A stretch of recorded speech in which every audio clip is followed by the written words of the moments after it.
Sebelum saya memulai rangkaian kegiatan PKL di PT Intra Kopenta, saya sentiasa niat yang ikhlas di dalam hati karena Allah Subhanahu wa Ta'ala.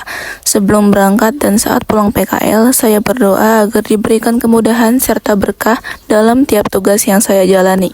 Selama berada di lingkungan perusahaan, saya berusaha untuk selalu disiplin waktu dan menjalankan setiap pekerjaan dengan tanggung jawab, karena bekerja dengan baik adalah salah satu dari ibadah.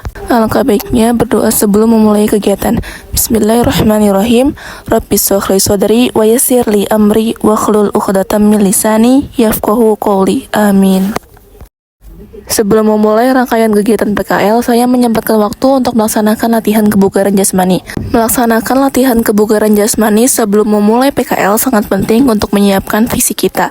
Salah satunya memulai pemanasan dasar seperti perdagangan otot.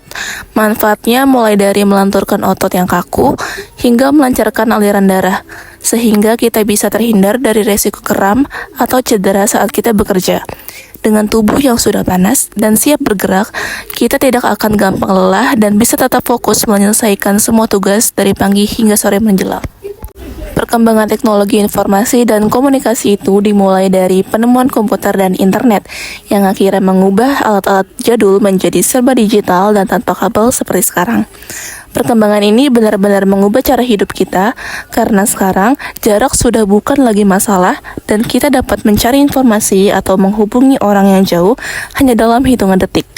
Dampaknya pun terasa langsung, mulai dari sekolah yang serba komputer, belanja yang tinggal lewat HP, sampai urusan kerjaan yang dituntut serba cepat dan praktis. Dunia jadi terasa lebih sempit karena semua orang saling terhubung. Mau tidak mau harus ikut beradaptasi dengan gaya hidup yang serba digital. During my internship, I worked in the sales and marketing department.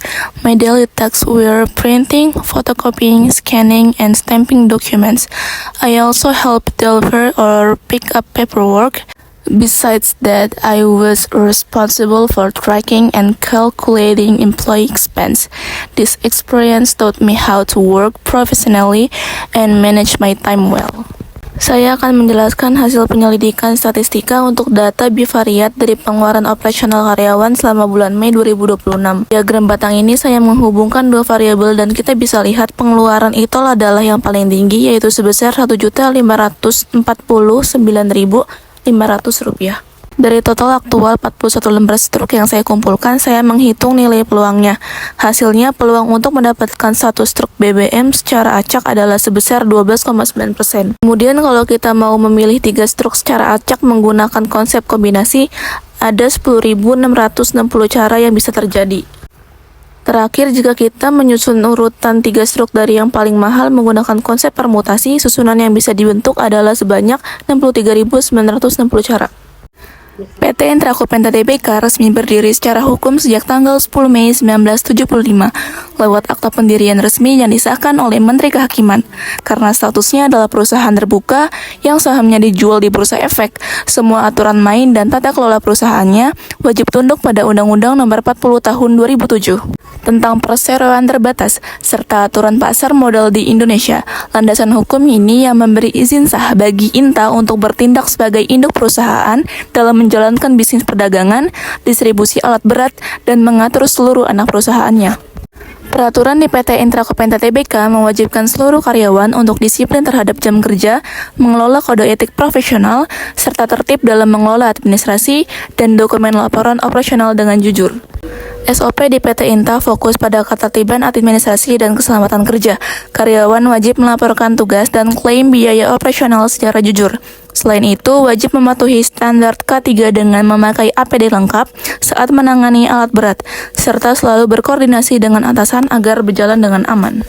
Di PT Intra Kopenta Tbk terbagi menjadi beberapa divisi utama, yaitu Sales and Marketing, bertugas mencari klien, memasarkan produk, dan mengurus administrasi penjualan.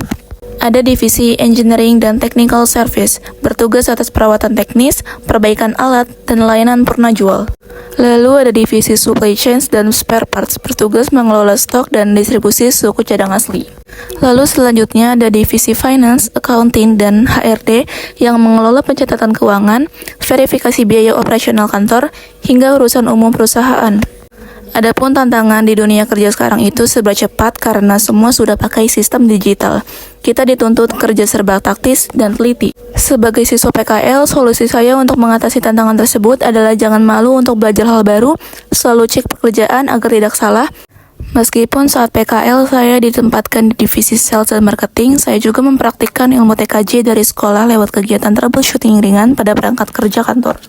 Seperti mengatasi kertas macet dan pengisian tinta pada printer, hingga menangani masalah teknis pada mesin fotokopi.